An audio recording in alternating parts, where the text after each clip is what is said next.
Hello everyone, welcome to Rukshi vlogs. இன்றைக்கி நம்ம வீடியோவில் என்ன பார்க்க போகிறோம்னா ரெட் சில்லி பாஸ்தா எப்படி செய்கிறது தான் பார்க்க போகிறோம்.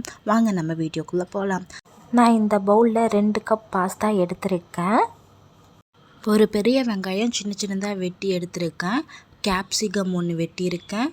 ஸ்ப்ரிங் ஆனியன்ஸ், அப்புறமேட்டு கொஞ்சோண்டு கார்னிஷிங்காக கொத்தமல்லி வெட்டி வச்சுருக்கேன். அப்புறமேட்டு ஒரு 2 தக்காளி சும்மா ரஃப்பாக வெட்டி வச்சுருக்கேன்.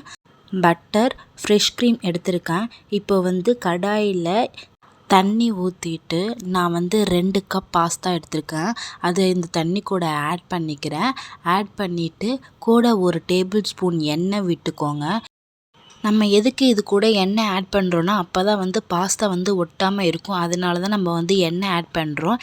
எண்ணெய் ஆட் பண்ணி முடித்தோடனே ஒரு கிளறி விட்டுட்டு மூடி போட்டு மூடி வச்சுருவோம். ஒரு 5 மினிட்ஸ் கழித்து இப்போ ஓப்பன் பண்ணி பார்ப்போம். பாஸ்தா நல்லா வெந்துருச்சு. இதை ஒரு பவுலில் நம்ம நல்லா ஸ்ட்ரெயின் பண்ணி வச்சுப்போம். இந்த பாஸ்தா தண்ணி எடுத்து வச்சுக்கோங்க, நம்மளுக்கு அது யூஸ் ஆகும்.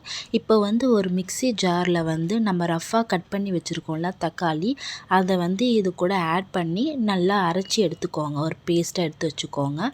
இந்த அளவுக்கு பேஸ்ட் மாதிரி எடுத்து வச்சுக்கோங்க. கடாயில் நான் 2 டேபிள் ஸ்பூன் பட்டரை ஆட் பண்ணிக்கிறேன். பட்டர் ஆட் பண்ணிட்டோன்னே அது நல்லா மெல்ட் ஆகிற அளவுக்கு வெயிட் பண்ணுங்கள்.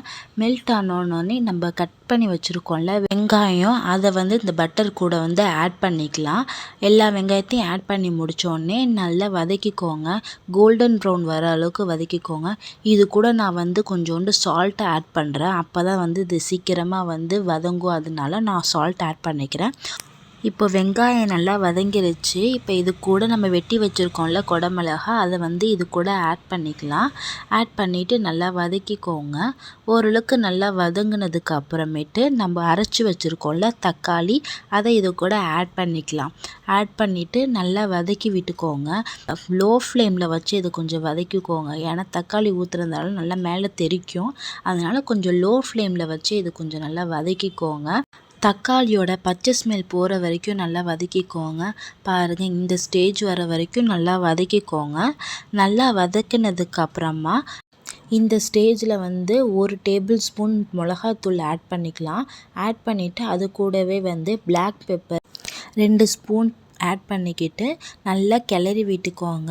இந்த ஸ்டேஜில் நம்ம எடுத்து வச்சுருந்தோம்ல பாஸ்தா தண்ணி, அதை இது கூட ஆட் பண்ணிக்கோங்க. நான் 1 கிளாஸ் பாஸ்தா தண்ணி ஆட் பண்ணியிருக்கேன். அப்படியே அது கூட 1 கிளாஸ் பால் ஆட் பண்ணிக்கோங்க. 1 கிளாஸ் பால் ஆட் பண்ணோடனே நல்லா மிக்ஸ் பண்ணிக்கோங்க. நல்லா மிக்ஸ் பண்ணி நல்லா கொதி வந்ததுக்கப்புறம் அது கூட நம்ம ஃப்ரெஷ் க்ரீம் ஆட் பண்ணிவிட்டு அதையும் சேர்த்து நல்லா கிளறி விட்டுக்கோங்க. நல்லா கொதி வந்ததுக்கப்புறமா நம்ம வேக வச்சுருக்கோம்ல பாஸ்தா, அந்த பாஸ்தா இந்த ஸ்டேஜில் ஆட் பண்ணிக்கோங்க. பாஸ்தா எல்லாத்தையுமே ஆட் பண்ணோன்னே நல்லா கிளறி விட்டுக்கோங்க. பாஸ்தா ரொம்ப திக்காக இல்லாமல் பார்த்துக்கோங்க. இந்த ஸ்டேஜில் ஓரளவுக்கு கொஞ்சம் தளன்னு இருக்கிற மாதிரி பார்த்துக்கோங்க. உங்களுக்கு அப்படி ரொம்ப கெட்டியாக இருந்துச்சுன்னா கூட நல்லா கொஞ்சம் ஃப்ரெஷ் க்ரீம் ஆட் பண்ணிக்கோங்க. வடிகட்டி வச்சுருக்கோம்ல அந்த பாஸ்தா தண்ணி, அதையும் கூட ஆட் பண்ணிக்கோங்க. அப்படி ஆட் பண்ணிட்டிங்கன்னா கொஞ்சம் அப்படியே தளன்னு இருக்கும். இந்த ஸ்டேஜில் சாப்பிட்டா தான் நமக்கு நல்லாயிருக்கும்.